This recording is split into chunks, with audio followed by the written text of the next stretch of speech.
All right, welcome everybody to the Interact and Innovate stage. My name is Jimmy G. I'm your MC. First, we want to start off by thanking Interprify, who is providing our closed captioning for us. And our wonderful guys over here, we have Bring On the Night and Adam's DJ providing music and all of our audio and sound. They've been great all day long. And over to our panelists. So right now we're going to be doing 3 truths about the experience economy for event pros. We have Swoogo, Chief Business Officer Mark Johnson, and CEO of Segment Agency Sonali Nair. Welcome, panelists. Afterwards, we'll do a question and answer period if there's time. And if there is, just raise your hand. I'll bring the mic to you, and we'll have a little bit of the interact while they innovate. Welcome. Thank you. And we actually there might be some questions that come up as we go along, so you're going to be on. I'll be right here. On the ready, on the go. Thank you, everybody. I'm Mark Johnson. I'm the Chief Business Officer of Swoogo. I see a few familiar faces from the session I did this morning. I won't repeat my Price is Right story because I know some of you have heard this already. But if you want to talk to me afterwards about what it's like to be on the Price is Right, I'd be more than happy to entertain those questions. But look, I'm here today with a partner of Swoogo's, Segment Agency. Sonali is the founder and CEO, and she and I met at Swoogo's user conference late last summer. And I have to say that the moment I met Sonali, I was immediately impressed and immediately engaged with the way her mind worked around how we think about events and their impact on, quite frankly, a company's financial success. So I think today we're going to talk a little bit about what we're saying are the 3 truths about the experience economy for event planners. But before I begin, Sonali, did you want to say hello? Yes. Thank you so much, Mark, for a lovely introduction. Hi, everyone. I am super excited to be here. This is my first time in Seattle. And being a Grey's Anatomy fan, I was super thrilled. I am an event source pipeline person. So you will see those words over and over throughout our conversation. And I am too data-driven, whenever we think about events or events marketing. So we want to keep this session as interactive as possible. We want to answer all of your questions. More than sticking to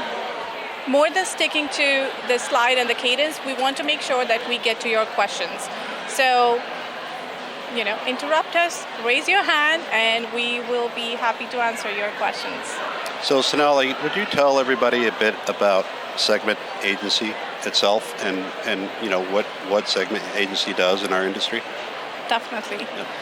Segment Agency is a data-driven event marketing agency. It was born out of the necessity that event marketing was lacking the value, the tracking, the metrics, anything that ties events back to the ROI, back to the dollar amount that this industry is bringing to the entire economy.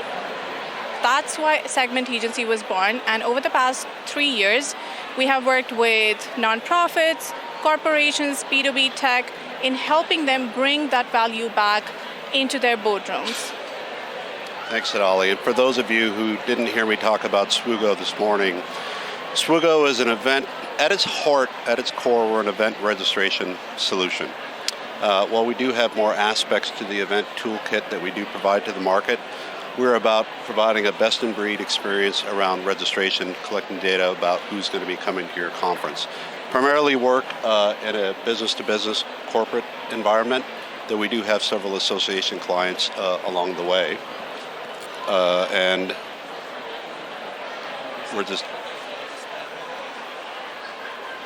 I think we're having little clicker problems. Excuse us.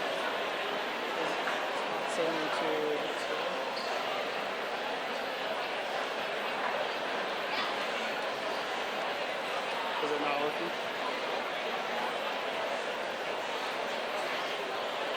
Well, it'll work here. Is it? No, it's not showing up there. It's not changing there. Yeah. We need to change it. It was working. All right, one moment while we rectify the display issue, and then I'll continue. Well, in the meantime, I do have a fun icebreaker question for everyone. If you were able to ask a question to your dog, what would that question be? I don't have any children. A question to your dog? Yeah. Oh my goodness, I have so many questions for my dog. Like, what was so appealing about... No, I can't even go there. Let's leave it to the audience. I mean, people are knowing what I'm thinking. Yeah? Like, how do they always know when you're about to leave for office? Yeah, they sense routines, I think. They sense energy and routines. Yeah, my dog, when he saw my suitcase, every time he sees my suitcase, he goes into a funk and will sit there and block the bedroom door looking all sad. He's a little Frenchie named Ozzy. He was the runt of the litter.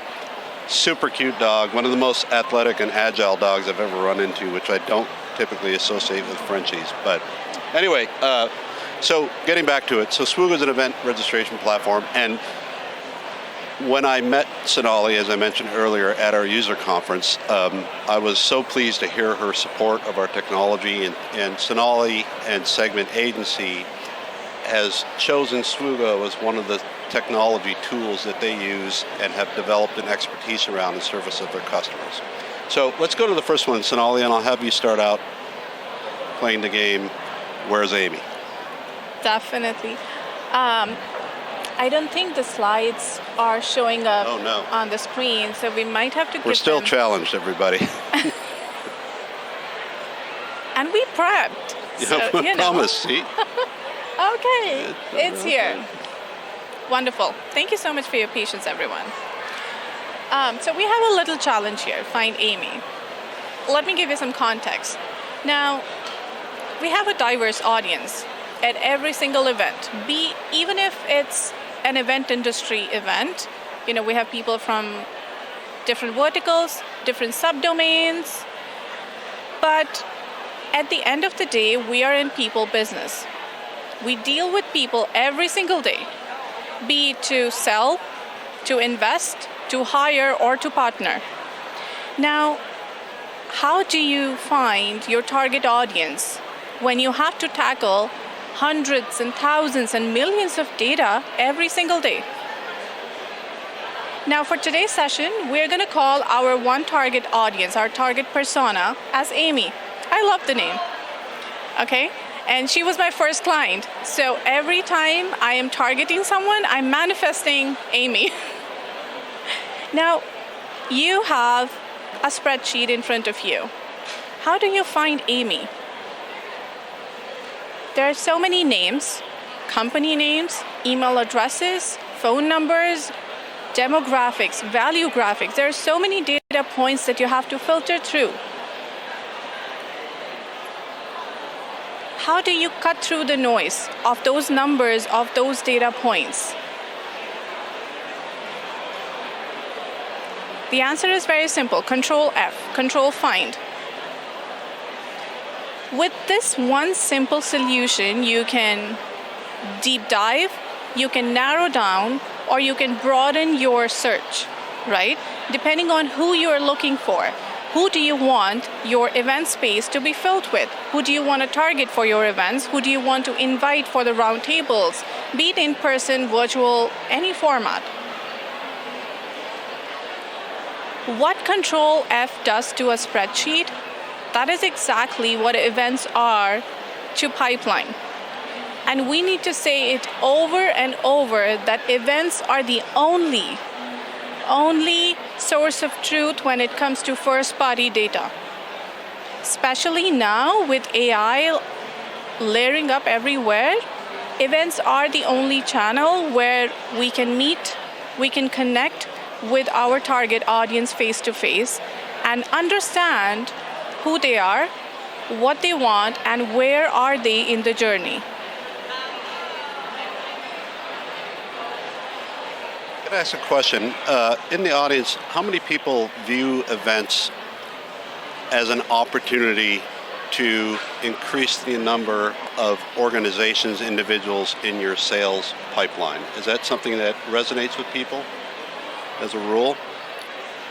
So for those who might be less familiar with the concept, I mean, it's generally this, that when you look around and you see all the properties and all the organizations with their booths, one of the primary objectives is to find new sales opportunities, quite frankly. And now that's not the only reason why people put on events. Events can be put on for educational purposes, they can put on for connection, community building, all very noble purposes. But one of the great purposes of events is that it helps promote your organization that can hopefully lead to net new sales results. So we're going to talk a little bit more and build off what Sonali did with the opening about some of the three truths in the event economy. And what we did at Swoogo last November is that we surveyed 500 event organizers to get to the bottom of what's keeping them up at night and how 2025 might bring some relief. And one of the first things that we looked at was this question of hybrid events as a method to drive sales opportunity and increase opportunities in a funnel. And what we found, and I don't know, I'm very curious what the audience thinks about this, is that there was a period of time when hybrid was very much prominent. It was almost table stakes when planning your event. We've seen a little bit of pulling back from that in 2024, where hybrid used to be very strong, but we are hearing more and more that organizations are feeling done with hybrid. And some of the stats here I can point out is engagement isn't high enough. 54% of the respondents said that about hybrid events, that they felt it was a distraction. It takes away from the experience of the in-person attendees. So we have a whole list of reasons why hybrid isn't resonating as strongly and therefore is not worth the investment in the eyes of certain event organizers and not showing the ROI.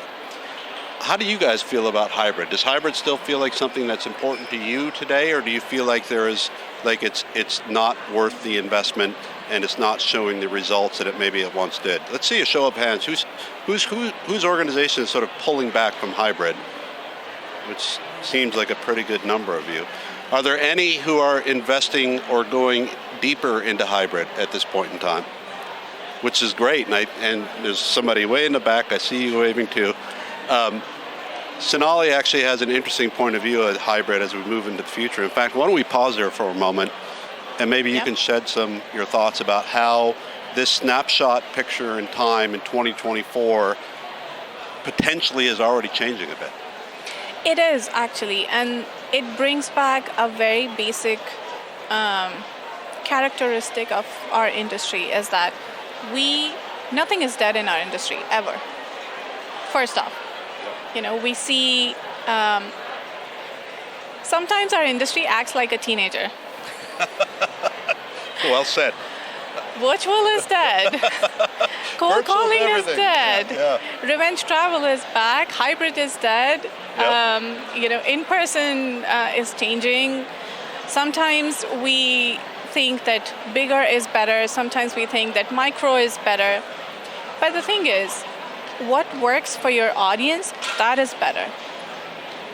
And the first step is to understand who your audience is, where they're based out of, what are their preferences, how do they really communicate with your brand? What makes them think that, okay, if I attend this event, or if I attend this roundtable, if I attend this virtual event, I will find them and I will be able to have a conversation. And to shed some light on hybrid and how things are changing is, I had a conversation with one of our clients just last week. So we, as an agency, we support a lot of associations and a lot of lawyers and regulatory and government, agencies as well. So the work and the kind of events that we do, they might not be fun, but they're educational and they're strict. We have to follow a lot of policies and compliances, and format is extremely important. Now, we're already working with the US counterpart. We do their virtual events every year. Now, because of the changing environment in one side of the region, this European Association, they have been doing their in-person events for past 9 years. Now, because of the current landscape in US, they want to target and they want to invite and engage more and more with US attendees as well. So for next year in Feb, we are pivoting and we are switching gears from just in-person model to hybrid.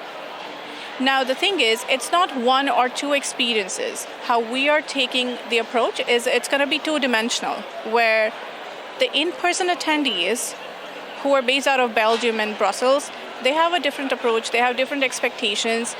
They want something different from the event. They want networking and thought leadership. But from the virtual standpoint, those attendees, they want education. They want to know what is going on at both ends of the industry. Right. For them, hybrid makes sense. However, how did we come to hybrid as a solution? We ran a cost-benefit analysis. You need to do cost-benefit analysis to identify what works and what will work. If you have staff crunch, if you don't have the tech stack, or if your tech stack do not talk to each other, then hybrid is not the way. Right. Great point. Absolutely true. I'm curious in your point of view and the work that you do, and thinking about this idea of how can events drive pipeline or opportunities, however you wish to define opportunity for your organization. Have you noticed the distinction between the effectiveness of in-person versus hybrid with that goal in mind? Yes. So tell us more. It all comes back to, how effective your planning is, how perfect your planning is. And I'm not just talking about be the format of in-person versus virtual or versus hybrid. I'm talking about have you included your sales team in those conversations? Does your sales team know which audiences will they meet at the event, be it virtual or in person, right? Right. Do they want those audiences or not? And how are you going to target them? When you target them, when you bring them to the event, how are you going to track the engagement? Number of sessions they attend, the activations that they participate in, which activations they liked or didn't like. Right. How are you going to pass over those conversations and those data points and engagement metrics to the sales team for follow-up? Right. If you don't have all of these points connected, then that's a challenge. That is something that needs to start up front. Because if you don't have all of these systems connected, all of the teams aligned, then it won't show up in the pipeline. It will fall through, as I call the leaky bucket. Yeah, the leaky bucket is right. The leaky bucket is right. And I think for many organizations, this concept of measuring ROI based on event activities has been such an elusive sort of target. But I don't think it needs to be that hard anymore, because I think there are a lot of solutions that combine with a lot of technical solutions, AI solutions that combine with really good planning that are really able to unlock a lot of the knowledge that once felt like unobtainium in many ways. And I will add a plug-in here about Swoogo and why we are considering Swoogo as part of that tech stack is because when you are thinking about doing hybrid, you have to make sure that you're using one system for your event registration, for your mobile app, for your registrant or attendee communication. You have your Swoogo Analytics on, you have your Google Tag Manager, Google Analytics, everything connected to your platform and integrated with your CRM. Especially if you are using HubSpot, then it makes the job so much easier because you can straight away pass on the conversation and engagement points to your CRM and then from there to your sales team. But if you don't have one system for everything... Great point. Yeah, you're really putting yourself at a disadvantage, for sure. Which actually then drives up the cost of putting on the event. It drives up complexity, which, as we saw, is one of the objections that people have, that it costs too much, or it's too hard, or it feels like I'm running two events separately at the same time. And Yep. you really need to coalesce both efforts and have that single database and source of control over that data. And I think you're right, Swoogo, and we're not the only ones, but I appreciate that you think that Swoogo's in that class, so thank you. We have played around a lot Yeah, I'm sure you have. with Swoogo. Yeah. So So you know it. yeah, that's how we ended up with it for the experience, because it touches and nails down all of the aspects. Yeah, thank you. All right, so let's, does your clicker work? So let's talk about another finding that we found in the survey that we did, which is that, and essentially event data and ROI measurement is, quite frankly, still a mess. And when we say it's still a mess, it feels, I just spoke about sort of the ROI concept being elusive, how you measure, how you understand it. And a lot of the planners that we organized felt that, they don't have their event management platform connected to their CRM, which is really one of the big problems about really being able to unlock the idea of measuring ROI. So CRM, I'm going to just define the term, customer relationship management tool. I'm talking about things like HubSpot, Salesforce, and others. And if you don't connect the registration and attendee data from your event to your CRM, you're truly missing out, and so it's a good opportunity to then enable action based on who came and how the interactions went at your event. So some of the platforms that event organizers integrate with their event tech, I said that 44% don't. The good news is that 56% of respondents do connect to their CRM.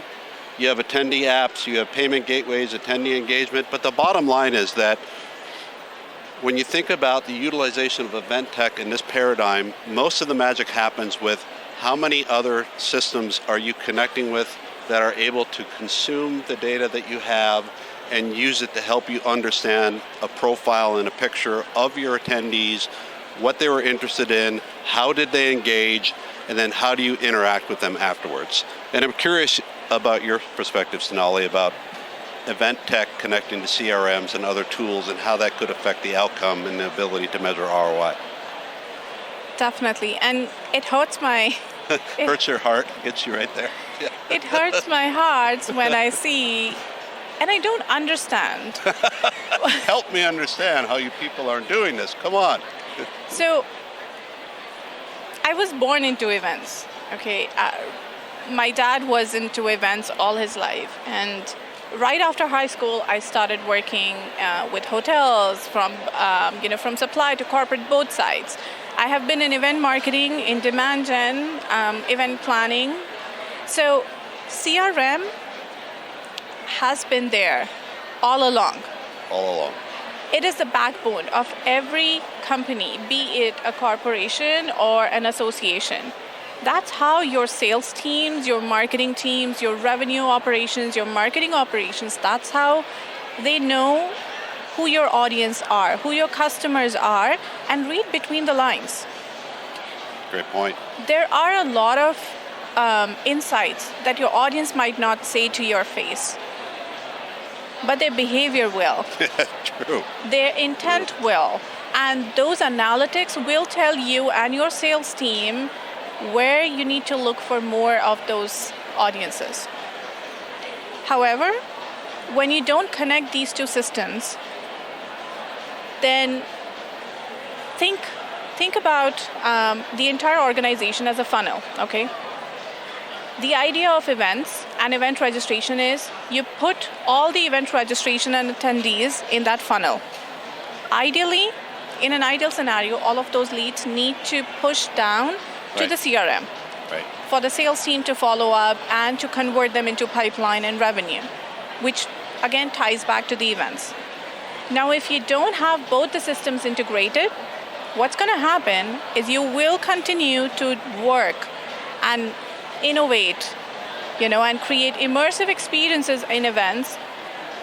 Events team does the work, does the job, you do your 30,000 steps, and then all the registration data, it falls into the funnel, but it does not land in the CRM. because it's leaking. The bucket is leaking, and all the valuable data and insight, it is going away. Either it is lying down in a siloed spreadsheet on someone's computer or in a marketing automation platform or somewhere, but not CRM. Now, when you don't give a full consolidated report to your sales teams, they don't follow up because they have to prioritize. Right. And if they don't follow up, the leads don't convert, the revenue does not come, and your event's ROI, it cannot be established. So, and if you think about it too, event ROI doesn't just matter for the organizer of the event, it also matters for those sponsoring your events. So one of the big plays, even here at Northwest Event Show, when Swoogo is a sponsor of Northwest Event Show, if you're thinking about how to attract sponsors to your event, by allowing them to have insights and tools available to them, and it's a bit different than the CRM discussion we're having, but it all comes back to the same point. Have to be really thoughtful and very smart about how you're able to demonstrate ROI, both for yourself as the organizer and for those associated with your event who are sponsoring your event. And this. Go ahead, Sonali. Were you going to say something? Oh no, I agree. Oh, you agree? Yeah. A little bit add-on information here. We found out that 71% of event pros say they are using events equally for getting new customers as they are for retaining current customers. Those two goals are pretty obvious, but I think it really builds a little bit upon what we've been talking about to this point. It's not all about the net new opportunity. It's all about how do you expand the current opportunities and relationships that you have, which could be equally effective and would be a different yet equally important campaign within your CRM tool, in my mind. How do you feel about it? Yes, definitely. And we all know, for sales, retaining a customer is way more expensive and challenging than acquiring a new customer. The reason being, they have experienced your company culture, okay? They have experienced the product, and they have experienced the capacity of your product and how much it can innovate. The only thing that will push them away is if you don't keep on digging in and understanding what they're still, what are the pain points that they still have and how you can tackle those. Because the kind of events that we design, they cater to two different goals: acquisition of new customers and retention. For a new customer, you would want to do more of like thought leadership and, how does it help in challenging and, the customer's current scenario. But for retention, you would do a product deep dive. Right. And for example, the Uncon that I attended, the only reason I chose... Which is Swoogo's user conference. We call it unconventional, or Uncon and it for is. short. Yeah, it is unconventional. Yes, indeed. The reason I attended Uncon, Swoogo's Uncon, was because there were product deep dive sessions. I love technology. I love to sign up for trials. I love to explore. Even if I don't have to use it, I love to explore where the industry is going, where are the ancillary industries going, how does that impact our events that we are designing, and how we can make technology do the work, make our work easy. Right. And those product deep dives really were the decision factors for me, because I wanted to see real time how Swoogo works and what are the nuances. And if it's me, I'm sure there are a lot of other customers as well, who think in the same manner. Yeah, I would agree. And thank you for those words. So let's unlock the final truth, which is buried in this concept of current state versus future state of event tech. Sonali. Now, ideally, there are a lot of things that we would like. As an event professional, we all have a huge wish list. True. But there's one thing that hits hard for all the event professionals. Every time there's a change in the economic climate, events get on the chopping block very often. And one of the reasons is because we're not able to establish that ROI that events drive. In the boardroom conversations, there's no one who can stand up and say that this particular event drew $2 million worth of pipeline and it closed $500,000 of deal. $500,000 is what this particular event brought into the bank. And how can we do that? With an integrated campaign, with an integrated technology. Just having a Marketo form or HubSpot form, I know I love those platforms too, but getting your registration data on those forms is not the way to go. You won't be able to track all of the insights that you can when we use a full-fledged, all-in-one event platform. Right now, this is the current state that we see with all of our clients, where they are bringing in the registration, oftentimes one-click registration. Which is all the rage, by the way. It is all the rage. And there are so many compliance issues that I can talk about with one-click registrations, which can get both the organizer, and the producer in a lot of trouble. It's the attendee data is like gold mine.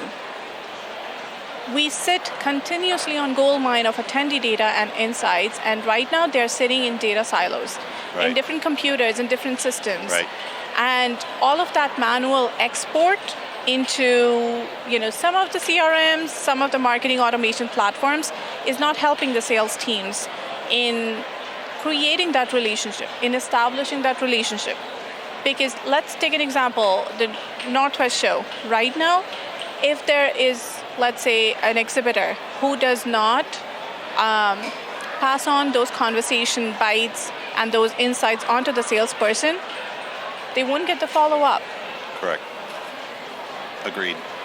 It's interesting, too, that when I think of data silos, you can think of silos between various intake points of data, whether it be registration or the scanning that you might see at a booth, but there's also this idea of silos between different disciplines of events at your organization.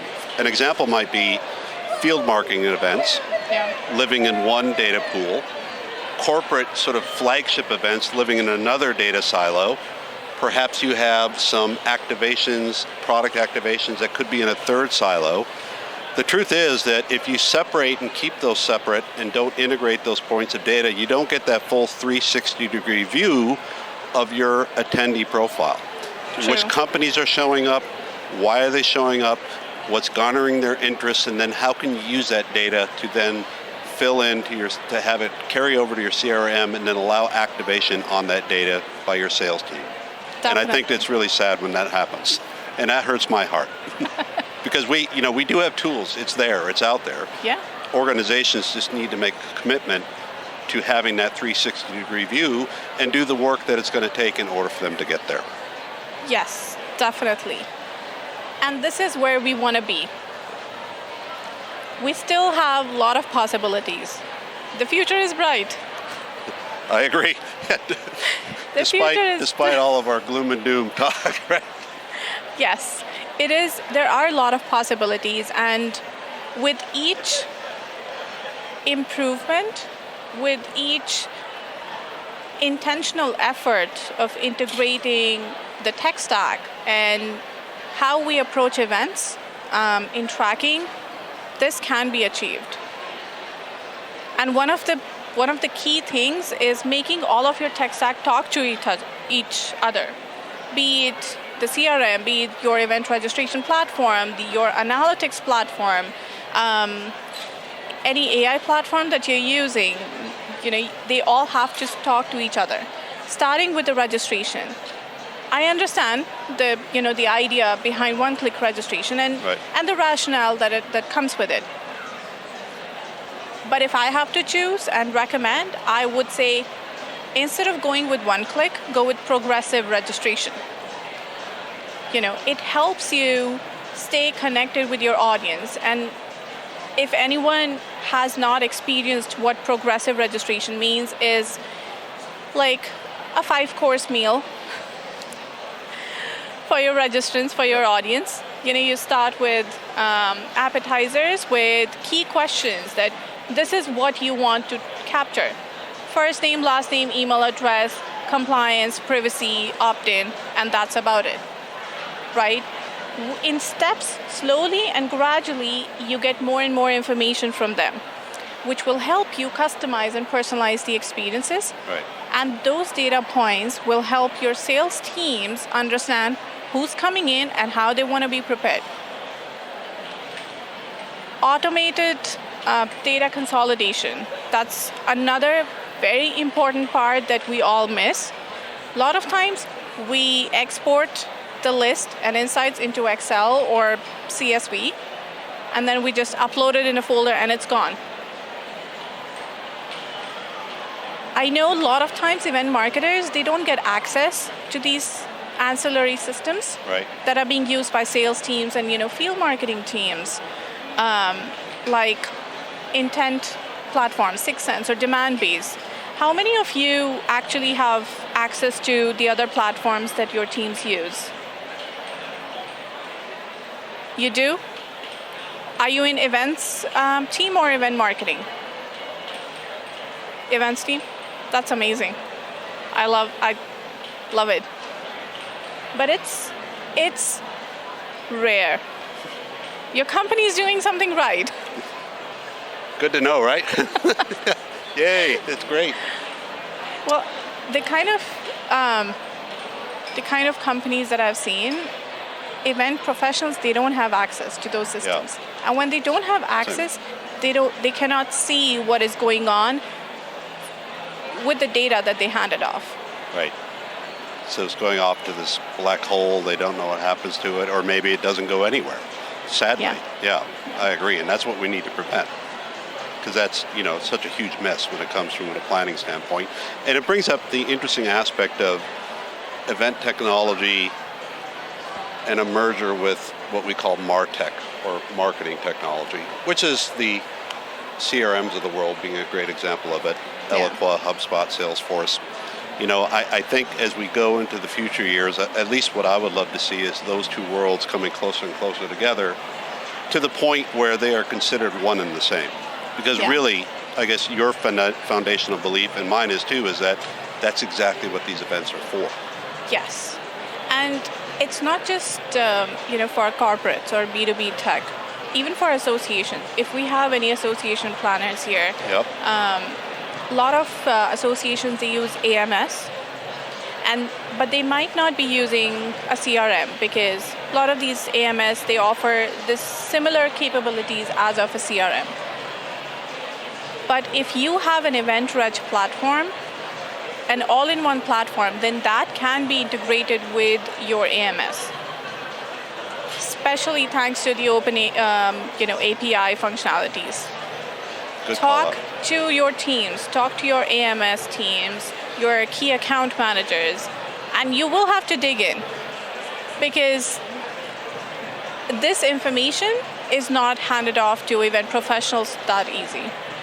So you bring up a really good point. This might be a good segue into a bit of a discussion and any questions you might have, but what advice would you give to somebody who really appreciates the need to merge the attendee data into the CRM, create a campaign and act on it, but aren't necessarily in control of the decisions about or if those two systems will be integrated? If they had to make a case but not do the work per se, how do you justify that? It's like a form you might pull down on a website saying, justify to your boss why you need to go to this conference, right? Same concept. Justify to your boss, why do we need to integrate these two systems? What is some really top level bits of advice you might give? So that's why we at Segment Agency have built event-sourced pipeline framework, Yeah. which in one snapshot. Boy, I set that up well for you, didn't I? That was unintentional, but it was worked out nicely. Yeah. And it's not a new concept. It has been there for, ages. What is new, though, is that the hard numbers, hard facts, the exact list of tools that we used, how that project turned out, how the data flow happened, how was the integration established, was it native, was it via a connector. That insight is critical. And if you do have to make that recommendation, if you do have to make that business case, you need the entire framework. You have to show, starting with the audience, what their goals are, not what your goals are, what your audience's goals are. And how are they communicating with the brand right now? What is the life cycle stage? Right. How is the lead cycle looking like right now? Where are the gaps? Where are the critical points? The entire journey will make a case for itself. Anyone, in the leadership, in the C-suite, when they see that, they will see ROI and value of events and how it all ties back to the revenue and growth of the company. I love it. And I would say if anybody here listening to this wants to talk about this afterwards or has questions as a follow-up, please let us know. We have 5 minutes. I don't know if anybody had anything they wanted to ask as a question or a topic they want to go a little bit deeper into. And sounds good. Thank you so much for this information. Hi, my name is Adriana. Hi, Adriana. Thank you. I'm the Conference and Partnerships Manager at Americans United. We actually have our conference next week, and we work with Swoogo. Oh, great. Yeah. I love it. Yay. For our hybrid. And something that was coming to me in the beginning of the session was, what are some ways that you keep that engagement on a virtual platform?